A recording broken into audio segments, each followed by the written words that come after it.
In focus now, the ongoing threat of gun violence on our streets. The crime in D.C. is getting out of control, and it feels like you and I are talking about shootings every night. So let's zero in on what has happened in Southeast since yesterday. Several shootings, 6 people shot, including a pregnant woman. She survived, but 3 others did not.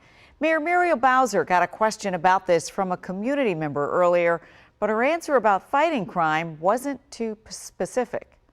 Well, we are very focused, as you know, on making sure that we have a two-pronged approach, or really a full spectrum approach that's focused on having the police officers that we need to be on patrol, but also engaging people who we know are likely to be involved in crime in more positive activities. So that was about process, not people. But what about our neighbors who live with gun violence, in some cases every day? We asked Colby Satterfield to amplify their voices. And Colby, you spoke with a lot of people near that area where the violence was centered last night. What did you hear? Leslie, I spoke with more than 24 people in the Southeast community where 6 people were shot in the last 24 hours. A lot of people tell me they are numb to this violence. Others have reached a point where the fear of gun violence is consuming them.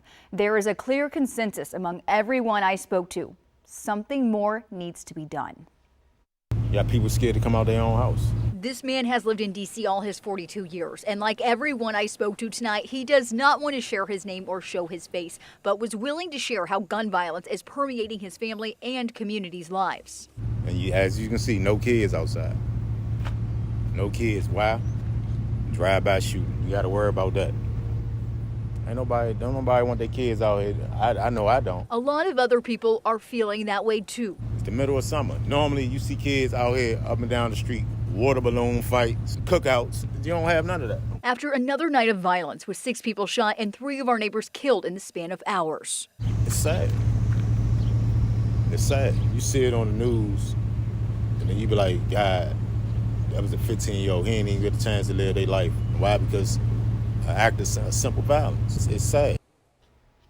He's right, it is sad. And Colby, I'm struck by just nothing. There's no one outside, no kids, no activity. You spoke to a lot of people tonight, and you talked about people not wanting to show their face. And I think we have a general sense why, but what did they tell you? Because they're fearful to do so. Some neighbors telling me people would recognize them, while others say they wanted to make sure no one in the community would think that they were in any way involved with this violence. You had a lot of conversations tonight. I'm wondering if anybody shared solutions. What do they think would make our city, their neighborhood safer?